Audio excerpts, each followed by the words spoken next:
Right now at 4, trying to track down a shot. Fox 46 finds out what's being done to make sure rural counties have easier access to the vaccine. And a 9-year-old pepper sprayed by officers. The whole thing caught on video.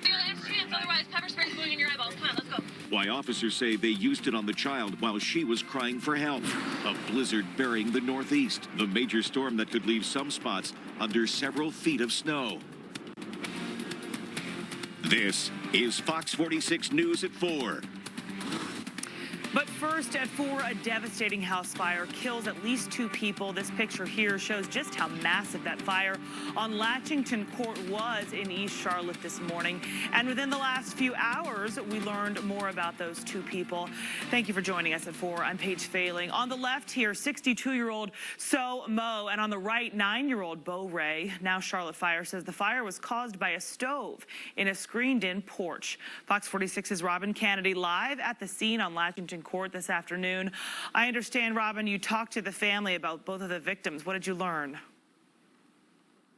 Yeah, it is very sad, Paige, and we do want to tell you that the Charlotte Fire Department has just told us that that fire was accidental, starting in the back of the home on the back porch. And I want to show you what it's like here and what it looks like as the furniture and other belongings here are piled up out front. And we want to go ahead and show you some video, some more video, as you get a look at the back of the house. Firefighters were knocking down hot spots late this morning, and they tell us when they got here, flames were shooting out from the back of the home. You can also see flames spread to the front of the house. A man tells me he works overnight and had just gotten home from work early this morning. He laid down in bed and suddenly smelled smoke. He says he walked to the back of his house and saw it was on fire. He rushed to try and get all of his family members out. I wake up my sister and everyone, and they ran out, and I broke the window, and I get out. That man's 9-year-old nephew and his 62-year-old mother were killed in the fire. Tonight at 6, I'll have details on how a family friend is trying to help the victims of this fire. I'm live tonight in East Charlotte. Robin Kanady, Fox 46. Well, Vanessa, we heard from Charlotte Fire. The Northeast hit heavy with snow and high winds now. Times Square covered in snow. Snowfall rates could reach 2 to 4 inches an hour. Near blizzard conditions possible across parts of New York. And Fox 46's Tara Lane, chief meteorologist, joining us here now. Tara, we've been tracking this. I know we're kind of getting the edges of that storm, right, that came through? Exactly, those wraparound bands, especially up in the mountains. We've seen some light rain showers, and that's it around Charlotte. So obviously we are not getting the brunt of that system. That's staying far and away from us. But as we look around on Fox 46 radar, we still do have some of those mountain snow showers flying around. Some widespread heavier snow over Johnson City and heading down through northeast Tennessee. And we'll see a little more of that coming into the higher elevations as we go through tonight and early tomorrow. Meantime, it's mostly just, again, a couple of sprinkles from time to time, a little bit of light rain passing through anywhere from Anson County down through Chesterfield County through upstate South Carolina early this evening, late this afternoon, early this evening. So it's all wrapping around this area of low pressure. But the thing is, as that disturbance continues to push farther and farther away, that's going to take away the rain chances from around the Charlotte area. The snow, though, will continue to fly up there in the North Carolina high country right on through early tomorrow and likely tomorrow afternoon. So that's why we do have that winter storm warning that will continue for the mountains until about 1 o'clock tomorrow afternoon. Wind advisory. The wind is going to be another issue through the day tomorrow with gusts up to 50 miles an hour possible. Combine that with temperatures that are already bitter cold, and that's going to make for some brutal feels like temperatures and wind chills up there. So we're staying on the cold side. I'll have a look at those temperatures and when we see that sunshine coming up in my complete neighborhood storm watch forecast in just a few minutes. Breaking right now at 4, the man best known as Screech from Saved by the Bell has died this afternoon. A spokesman for Dustin Diamond said the actor passed away after a battle with stage 4 lung cancer. Diamond was hospitalized last month in Florida and recently learned he had carcinoma. He was just 44 years old. And new at 4, town leaders set to get answers tonight about the Colonial Pipeline gas leak. 1.2 million gallons seeped out into the ground back in August, and the cleanup is still happening, and it's only just a little over halfway done. Fox 46's Derek Dellinger has been following this story for months now, joining us live from Huntersville this afternoon with what to expect from the meeting tonight. Derek. Well, the meeting itself will be virtual, but for those who cannot watch it online, they can come here to the Huntersville Recreation Center. The mayor says that not only Colonial Pipeline, but also the North Carolina Department of Environmental Quality, they will both be here answering questions. Now, this is their first chance to ask questions since the comprehensive site assessment was released on the spill. That was just a couple of weeks ago. Now, the spill is now estimated to be 1.2 million gallons and is the biggest of its kind ever in the state. And some levels of components found in gas are dangerously high levels, according to some of the monitoring sites that are out there. Now, we had a chance to speak with an environmental health sciences professor about the spill and its impacts, and he says Colonial has been doing a good job on the cleanup, but he says more can and likely has to be done. But it did seem like there were a few gaps as far as the outer rim of where contamination could still occur.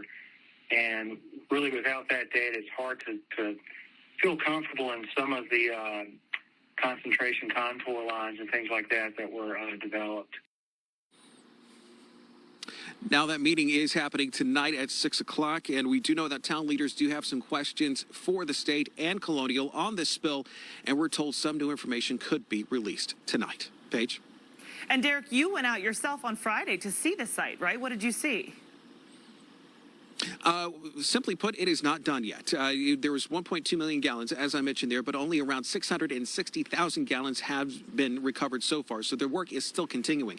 We should mention, though, that all the work that is happening out there is happening largely underground. The recovery wells, which are designed to basically seep up all of that gas that spilled out and also keep it from going any further down into the ground.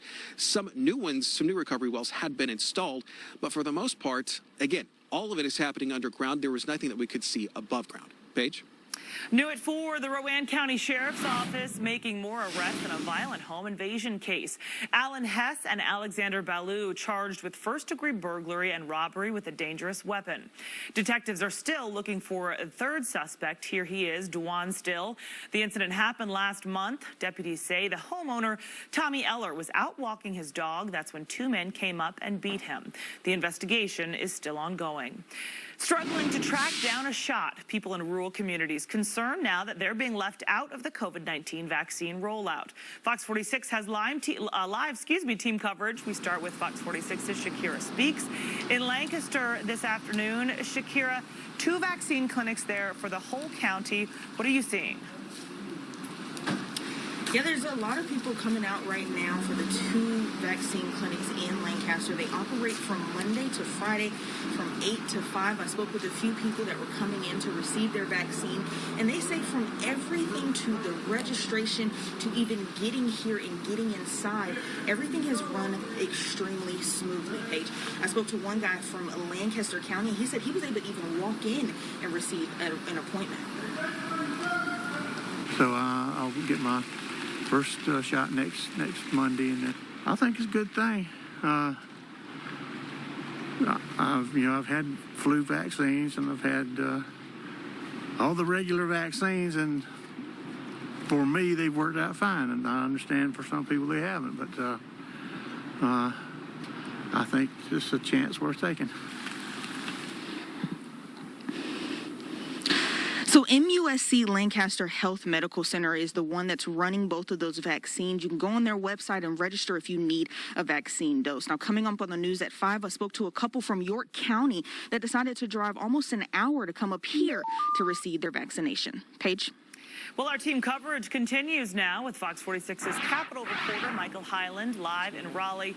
Michael, so few COVID-19 vaccine doses to go around. State leaders say they do want to ensure that everyone across the state is getting a fair chance to try to get theirs. How are they doing that?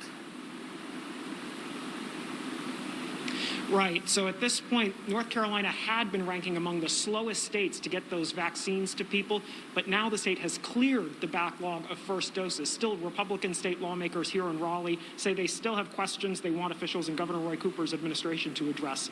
When the state eventually moves into the next group of vaccinations for frontline essential workers, they say they want to ensure that goes more smoothly than the initial rollout, that the proper planning is actually being done. Some legislators are also concerned about ensuring there's as much fairness as possible, making sure that hard-hit communities are not left behind as the state allocates the doses. For the next few weeks, the federal government is sending the state about 145,000 doses. 90,000 of those are getting allocated based on county population. The rest are targeted to areas with a higher concentration of people over 65, historically marginalized communities, and large-scale vaccination events. This was a little bit of a shocker to everybody, and I think we were behind the 8 ball for a while, but I think the state of North Carolina, in my neck of the woods, has corrected it some. We understand that they want to make sure it looks fair and that it is fair. But on the flip side, we've got to get doses out. We've got to get those into bodies, and that's the bottom line. CDC data shows North Carolina has moved to 12th place when it comes to the rate of first doses administered among states.